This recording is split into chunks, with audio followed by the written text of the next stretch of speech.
Hello, I'm Miss Emma. This video is part of your mini code cracker kit and I hope you're going to find it useful.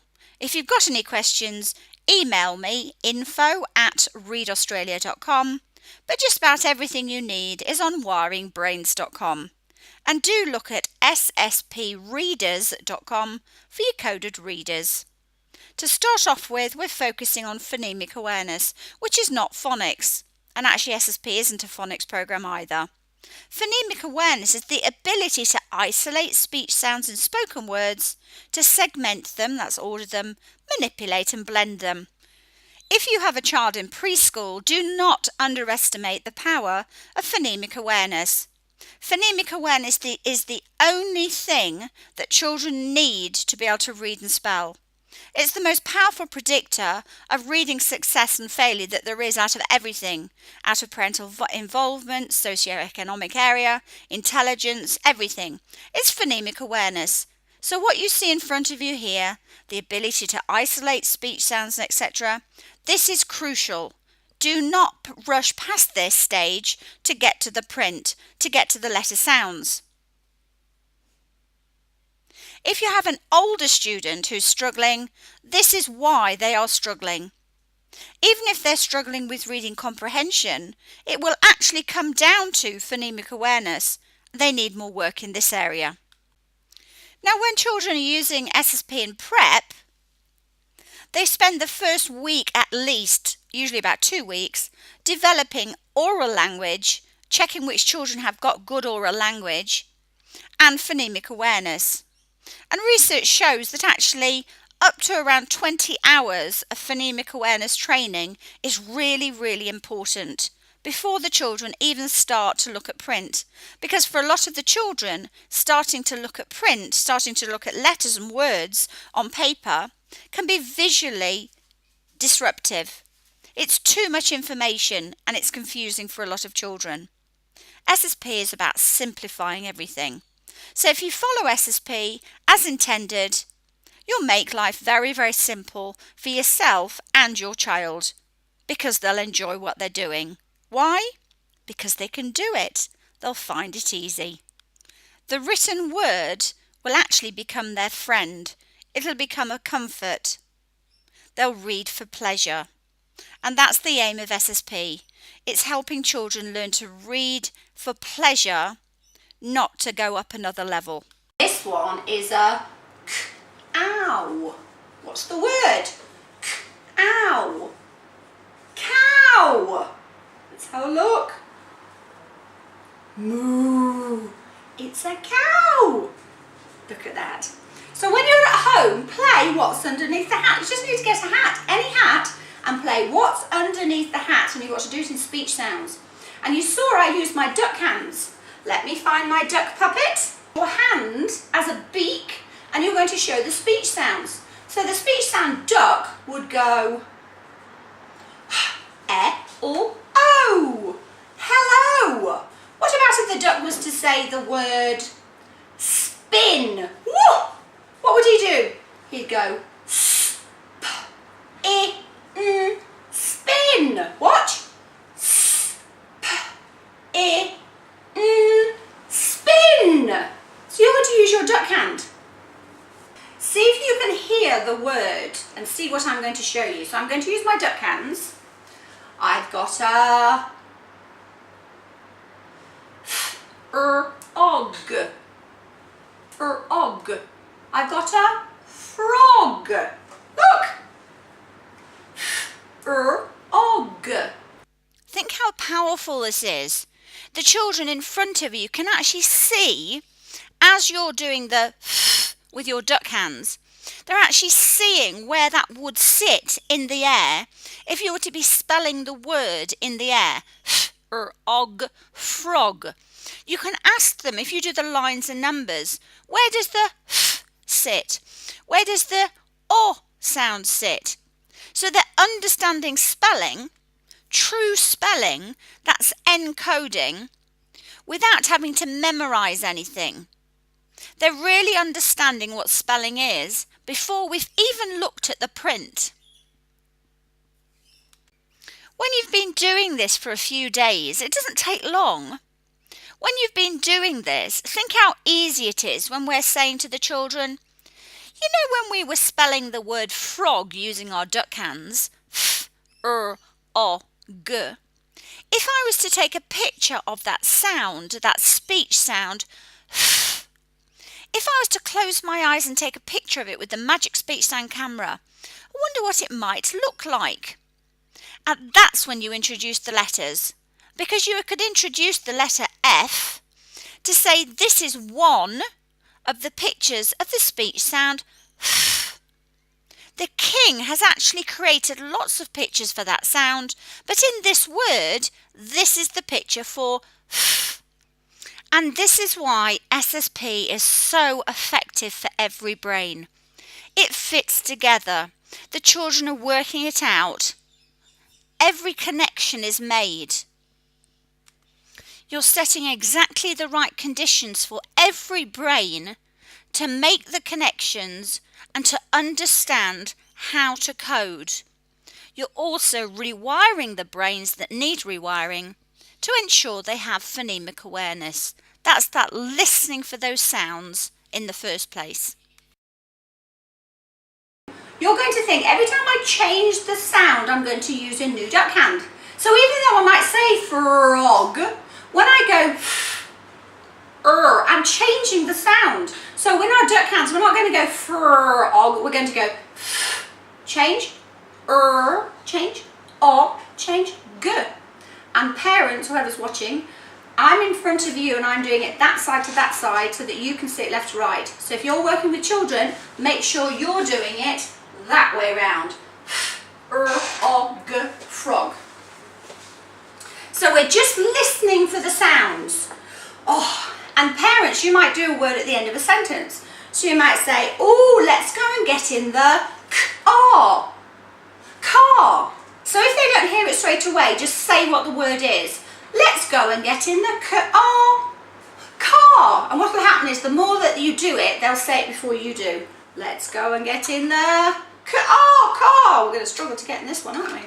SSP Orange is pure phonemic awareness. So it's that speech and oral language, and it's getting them to be able to hear the individual sounds in words, to know what's at the beginning. And again, that's why you've got your duck hands. So we're physically doing that for every sound. It's why it's important that you're going from left to right, so that they're seeing left to right and they're starting to understand that link between what we say and what's on print, because we're always going left to right and we're following those sounds. So you're trying to get them to understand what's there, what's there, what's there, what's there, what was the last sound, what's the beginning sound, and it's all pure phonemic awareness. So students are learning to spell even before we've introduced letters, even before we've introduced strings of letters that represent speech sounds. This is vital, and it's backed up by all the research into effective practice. This is a clear guideline by the South Australian Education Department, Adelaide. Phonemic awareness before phonics has to be the way you teach. SSP just gives you a fun, easy way to do it. So the King's Code Crackers mean that your child becomes part of the journey. They're an active member of the journey, the learning journey. So they're listening for the speech sounds, those individual speech sounds. They're using their duck hands, and they're drawing lines and numbers or choosing the right lines and numbers. That's what these ready-made cards are for. They're laminated. We use duck hands, lines and numbers for any words because it doesn't matter if you're not introducing the code, because they can do it for every word. But so that we can systematically get through the code, we start off with a group of what we call the visual prompts. So here are the visual prompts for the green level. That's the very first level we start. When we start introducing those pictures of the sounds, we start actually introducing the letters or the strings of letters that are used to represent speech sounds.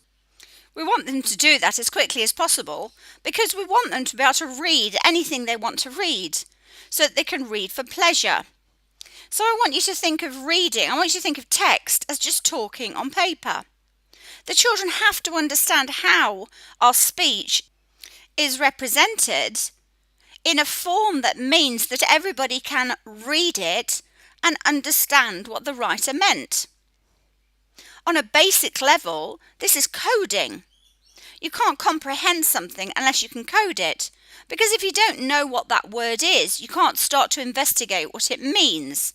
You've got to be able to code it first. If you look at this piece of text, which is just Zach Power, what I've done is I've actually coded it.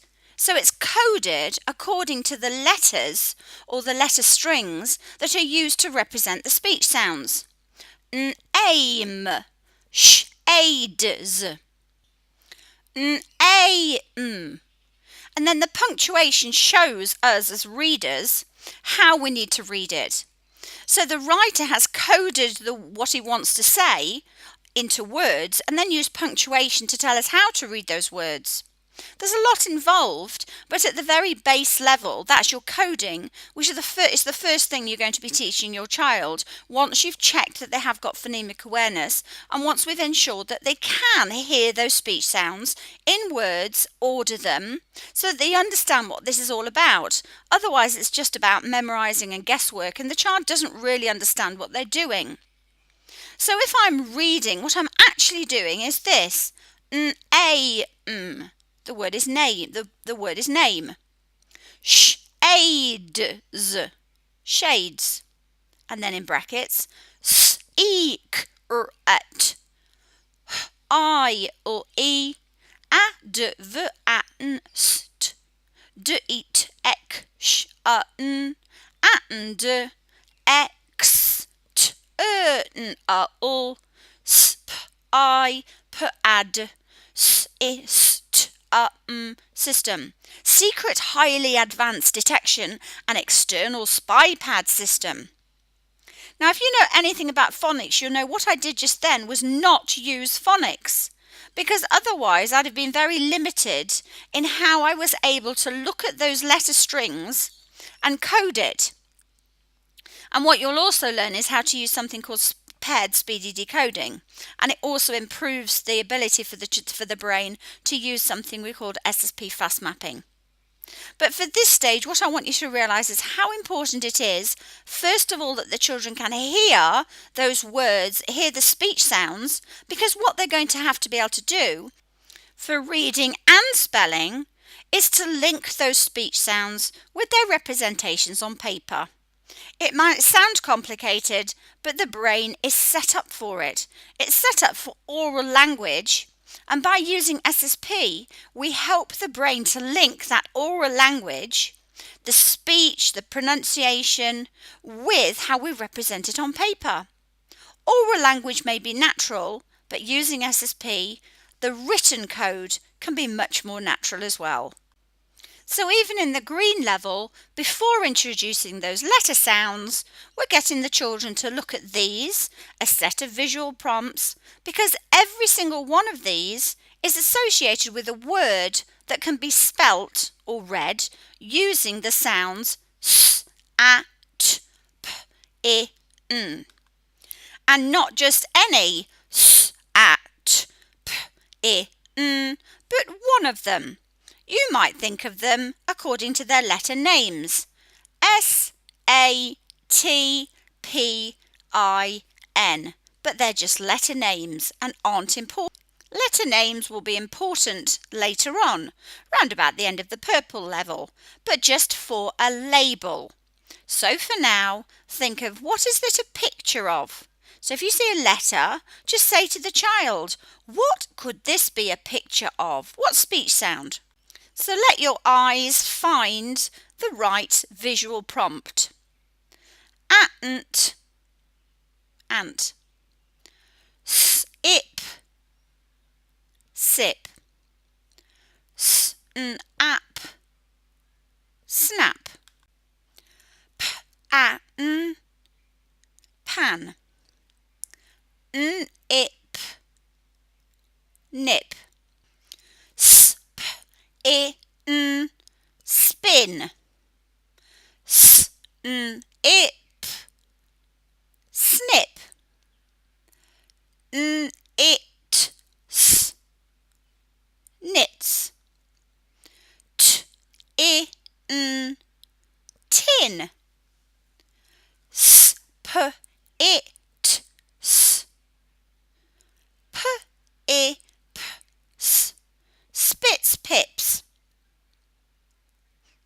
In case I've missed any out, the words that we want the children to link with these visual prompts are ant, spits, pips, tin, tap,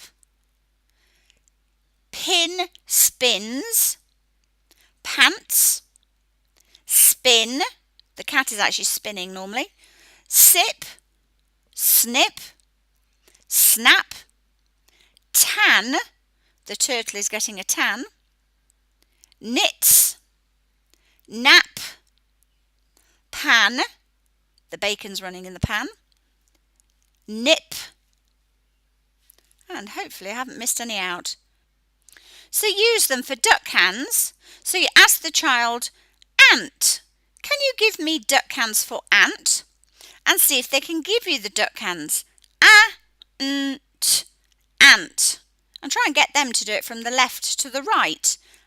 Ant, ant. Also, you give them the sounds and they've got to point to the right one. So you might go ant and they've got to point to ant. You could also get them to start using these to link with the lines. So you might choose one, knits. They use their duck hands, it, s. And they've got to find the right one, the right number of lines. So it'd be it, s. 4 lines. Then you might ask them to play it with their fingers. So they actually hover their fingers over the first line as they go and then the second one I, and the third one t, and the fourth one s. It, s, knits. You might say to them, what number do I play Which number would I play s on? This will really strengthen their brain with regards to phonemic awareness. You're really setting solid foundations for reading and spelling by spending quality time without even looking at the code.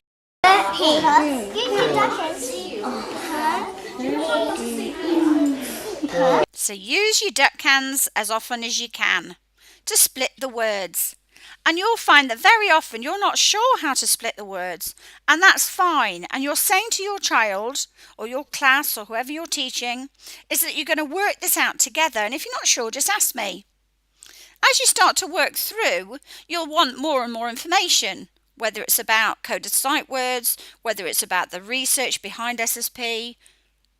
Have a look on our various websites, so wiringbrains.com, or you might have a look at codedsightwords.com, or if you're even interested in knowing why we don't support the use of leveled readers or PM readers or PM benchmarking, go to rethinkingbenchmarks.com.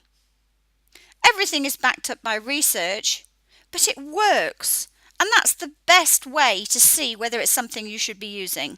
Does it work for every brain? Is every child excited by it and engaged? And you'll find that they are. SSP covers everything. Please do use the SSP Spelling Piano app. It's free. And again, it helps to reinforce what you're doing at home or in the classroom. Thank you so much for watching. Keep it simple. Speech sounds, splitting words into pure speech sounds, using your duck hands, working out the order, and basically having fun linking speech sounds with speech sound pictures.